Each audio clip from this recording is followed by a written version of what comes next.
Hello everyone, my name is Arun Poddar. So today I am going to discuss about unit number 3, basic processing unit, lecture number 16. Let us go through the contents that we are going to discuss in this video. That is execution of a complete instructions and branch instructions. Now let us see how a complete instruction will be executed. Here we consider an example of an instruction add R3, R1. Now what this instruction does is it adds the contents of memory location which will be pointed to by R3.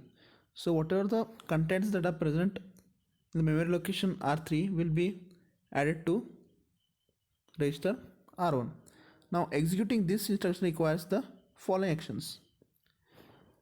These are the four actions that are performed. First one is fetch the instructions. So first instruction is fetched. Fetch the first operand, that is contents of memory location pointed to by R3. So if you want to add two operands, you have to get the first two operands. That is the first operand will be the contents of memory location pointed to by R3. Okay, so once we have got that content, we perform the addition with R1. So once we perform this addition with R1, the result is again stored in register R1. So these are the actions that takes place. It gives the sequence of control steps that requires to perform this operations. Let us discuss this. What is this? Now the instruction execution proceeds as follows. Now in step 1, as I can see, the instruction fetch operation. Okay, now first we have to fetch the instruction. So to first get that instruction, we have to get the address. So it is initiated by loading the contents of PC into the MER. So once MER gets the address of that instructions, it sends a read request to the memory. Now in first step only, the select signal is set to select 4. So which causes the multiplexer MUX to select the constant 4. Once read operation is done and select is done, the value is added to the operand at input B. So input B is one of the operand of arithmetic logical unit, which is the contents of PC as well as the result stored in register Z. So these two are added. Now in step 2, the update value is moved from register Z back into the PC while waiting for the memory to respond.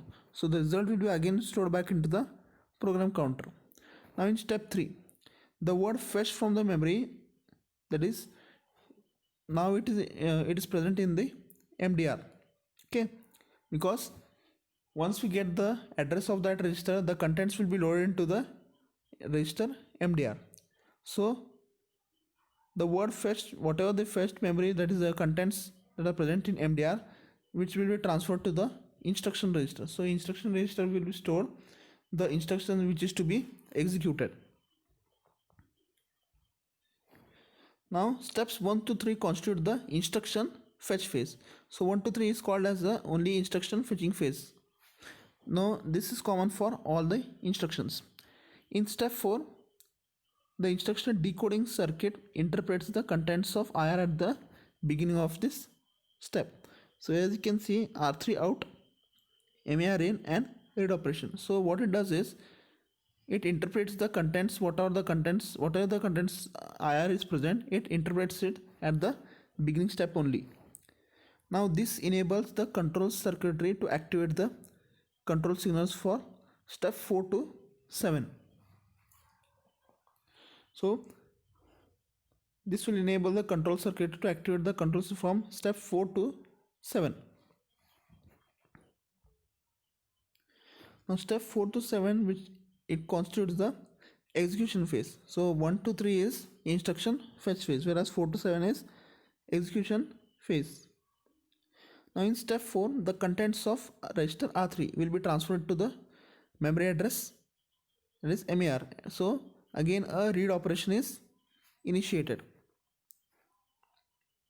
Now it gets the whatever the address of register R3 will be stored in register MER. Now in step 5, the contents of RN are transferred to register Y to prepare for the additional addition operation, that is for the using the multiplexer. Now in step 6, when read operation is completed, so once read operation completed, the memory operand is available in register MDR. So this operand is again added on this operand, add operation is done, that is a select Y, and whatever the data is present in MDR are both added and stored in Z in. The contents of MDR are gated to the bus and also to input B of the ALU. So register Y is selected as the second input to the ALU by choosing select Y. So these are the two inputs to the arithmetic logical unit. Now in step 7, so the sum is stored in register Z. So whatever the sum is there, it will be transferred to R1. Now the end signal causes a new instruction fetch cycle to begin by returning to step 1. So end signal indicates that this instruction has been executed. Now you have to go to the next instruction fetch cycle. Now I'll go to branch instruction, how branch instructions are executed. So these are the actions that takes place. So branch instruction replaces the contents of the PC with branch target address. As we have discussed, instead of program counter, it contains branch target address. So this address is usually obtained by adding an offset X, which is given in the branch instruction to update the value of PC. Now these are the control sequence. Now the process starts with the fetch phase. So first and two are the fetch phase. So first, the same, we get the address from the PC, we request a read operation, and Y is set to 4. So select 4 will be selected, and whatever data will be added with the memory address register and will be stored in ZIN. So in step 3, the instruction will be again loaded into the IR. Now in step 4, the offset value is extracted from the IR by the instruction decoding circuit. Now here, in addition, the offset value will be extracted from the instruction register. So it will also perform the sign extension if required. Now since the value of update PC is already available in the register Y, so the offset X is gated into the bus and addition operation is again performed.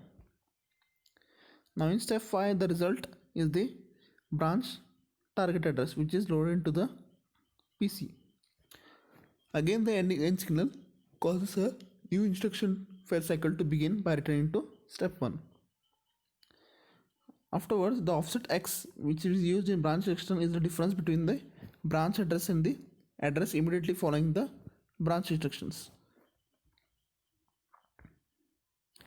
Now for example, we'll take an example. Suppose if the branch instruction is at location 2000, okay, and if the branch target address is 2050, so the value of X must be 46, because the PC is incremented during the fetch phase before knowing the type of instruction being executed. So when the branch instruction address is computed in step 4, the PC value used is the updated value which points to the instructions following the branch instruction in the memory.